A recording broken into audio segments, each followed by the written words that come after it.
शांति। मैं doctor Santosh Kumar Upadhyay, neuro physiotherapist from extra care physiotherapy centre Lucknow. दोस्तों आज हम लोग बात करेंगे स्पाइनल कार्ड इंजरी के विषय में। दोस्तों हमारे पास बहुत सारे व्हाट्सएप पे एमआरआई लोग भेजते हैं और पूछते हैं कि डॉक्टर साहब ये कंप्लीट इंजरी है स्पाइनल कार्ड की या इनकम्प्लीट इंजरी है, मैं चल पाऊंगा कि नहीं, मैं खड़ा हो पाऊंगा कि नहीं। दोस्तों इसके साथ कई लोग तो ऐसा करते हैं कि एक पहले का एमआरआई और दूसरी एमआरआई दोनों भेज देते हैं नए वाली, और हमसे जानना चाहते हैं कि मैं बताऊं कि ये कंप्लीट इंजरी है या इनकम्प्लीट इंजरी है।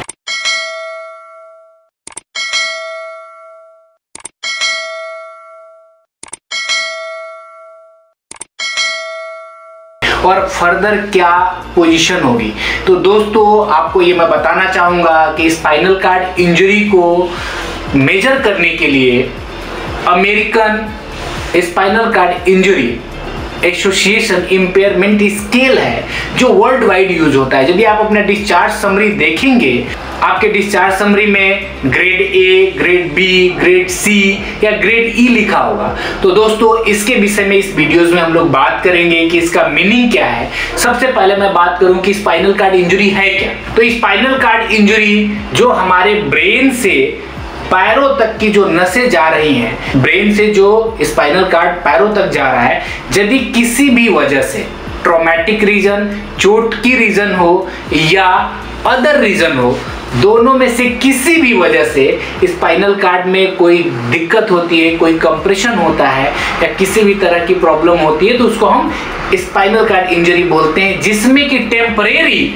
या परमानेंट फंक्शन लॉस होने के चांसेस होते हैं। तो दोस्तों अब हम लोग बात करते हैं कि इसके क्या रीजन है। जैसे ट्रॉमेटिक रीजन की मैं बात करूं, एक्सीडेंट हो गया, क्रश इंजरी हो गई, फॉल हो गया, गिरना हो गया, इसके अलावा स्पोर्ट्स इंजरी हो गई, इसके अलावा झगड़ा में चोट लगना हो गया। एक्सेप्टेड एक कुछ नॉन ट्रॉमेटिक रीजन भी है, जैसे माइलोपैथिक चेंजेस हो गए स्पाइन में, ट्यूमर हो गया, ट्यूमर बढ़ने की वजह से स्पाइनल कार्ड में कंप्रेशन हो जाना।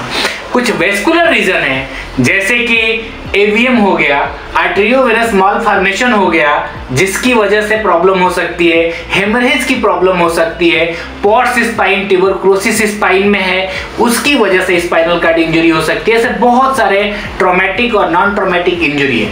लेकिन दोस्तों आज का वीडियो हम फोकस कर रहे हैं कैसे हम पता करें कि ये स्पाइनल कार्ड इंजरी कंप्लीट है या इनकम्प्लीट है। तो दोस्तों कंप्लीट का मतलब क्या होता है? कंप्लीट का मतलब यह है कि कंप्लीट मोटर और सेंसरी फंक्शन का जाना।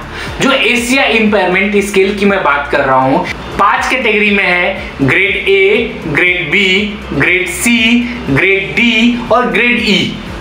दोस्तों जब हम स्कूल में पढ़ते हैं और ग्रेड ए आता है तो हम लोग बहुत खुश होते हैं कि ग्रेड ए आया है। लेकिन स्पाइनल कार्ड इंजरी की जो एशिया स्केल है, इसमें ग्रेड ए का मतलब होता है कि कंप्लीट इंजरी। कंप्लीट इंजरी का मतलब कि जो लेवल है इंजरी का, लेवल की यदि न्यूरोलॉजिकल लेवल की बात करें तो जो स्पाइन में C6 है, C7 है, T1 है, T12 है, इसका जो लेवल है, लेवल हम डिसाइड करते हैं कि जो चोट लगी है उसके ऊपर का वो स्पाइनल नर्व जो अपने मसल्स में ग्रेड 3 से ऊपर या ग्रेड 5 में हो।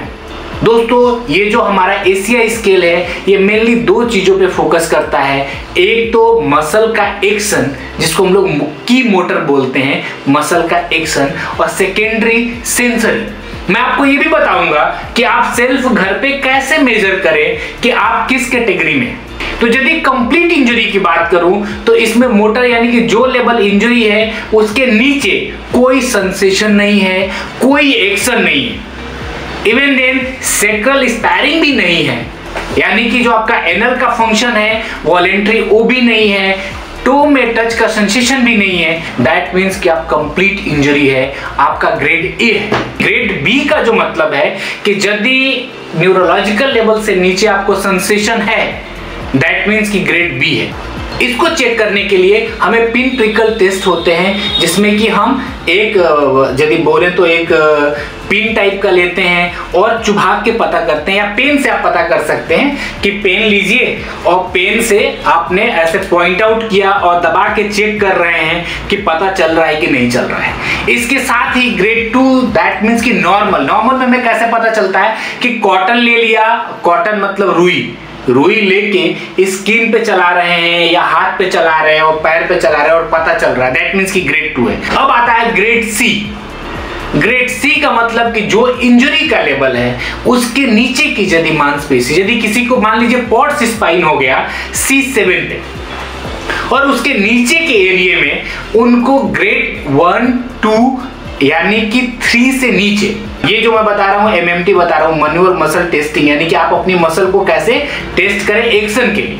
तो 0 का मतलब कोई मूवमेंट नहीं है, 1 का मतलब है कि फ्लिकर कॉन्ट्रैक्शन है, हल्का सा हिल रहा है। ग्रेड 2 का मतलब है कि मूवमेंट तो हो रहा है बट पूरा नहीं हो रहा है। दोस्तों लैंग्वेज में नहीं जाना है, आपको समझना है कि मूवमेंट यदि ये मान लीजिए फ्लिकर कॉन्ट्रैक्शन है ग्रेड 1, ग्रेड 2 का मतलब कि मूवमेंट हो रहा है और आप इस मूवमेंट को कर पा रहे हैं न्यूरोलॉजिकल लेवल के नीचे के एरिया। दैट मीन्स कि आप यदि बिलो 3 हैं तो आप ग्रेड सी में रहते हैं। और यदि दोस्तों ग्रेड डी की बात करें तो ग्रेड डी में आपकी मसल का लेवल 3 है। 3 का मतलब होता है कि यदि मैं इसी की चेकिंग की बात करूं तो अगेंस्ट ग्रेविटी मूव करने लगी, पूरा ये मूव करने लगी और यदि थोड़ा सा पावर लेके करने लगी है यानी कि आप डी कैटेगरी में हैं। और ई का मतलब होता है दोस्तों कि आप बिल्कुल नॉर्मल है। तो ये 5 कैटेगरी है, इसको हम सेंसेशन के हिसाब से, सेंसरी के हिसाब से, जो डर्मोटोम्स एरिया होते हैं उसके हिसाब से, या फिर मायोटोम्स में मसल के एक्शन के हिसाब से हम इसको मेजर करके और इसको क्वांटिफाई कर सकते हैं। तो अब आप बताइए कि एमआरआई भेजने से हम लोग कैसे पता कर सकते हैं। लेकिन दोस्तों आप सेल्फ इसको पता करके हमें बता सकते हैं कि क्या पोजीशन है। हो सकता है थोड़ी सी एरर हो, लेकिन यदि आप ध्यान से थोड़ा करेंगे तो सेल्फ अपने को बता सकते हैं कि आपकी कैटेगरी कहां पे है। दोस्तों एशिया इंपेयरमेंट स्केल का सबसे बड़ा बेनिफिट यह है कि इस स्केल में हर चीज का एक मार्क्स दिया हुआ है। अपर लिम्ब, लोअर लिम्ब का, सेंसरी का अलग है, मोटर का अलग है, टोटल इसका एक अलग नंबर है। तो यदि हम एशिया स्केल को फॉलो करते हैं और यदि इनकम्प्लीट इंजरी है तो हमें इजीली पता चल जाता है कि पहले मेरा स्कोर क्या था और अब मेरा स्कोर क्या है, जिससे कि हम इम्प्रूवमेंट को भी मेजर कर सकते हैं। और ये स्केल बहुत ही अच्छा स्केल है, वर्ल्ड वाइड यूज हो रहा है। दोस्तों एशिया इंपेयरमेंट स्केल के अलावा भी 5 और इनकम्प्लीट इंजरी है जिसको हम लोग मेंशन करते हैं। ब्राउन सेक्वार्ड सिंड्रोम हो गई, एंटीरियर कॉर्ड सिंड्रोम हो गया, पोस्टीरियर कॉर्ड सिंड्रोम हो गया, कोनस मेडुलरी सिंड्रोम हो गई एंड कॉर्डा इक्विना सिंड्रोम हो गया। दोस्तों कई बार ऐसा होता है कि इस तरह की प्रॉब्लम होती है और हमें पता नहीं होता है। तो दोस्तों इस वीडियो में मैंने कोशिश किया कि आप सेल्फ कैसे टेस्ट कर सकते हैं या अपने को पता कर सकते हैं कि आपका कंप्लीट इंजरी है या इनकम्प्लीट इंजरी है। तो thank you for watching this video.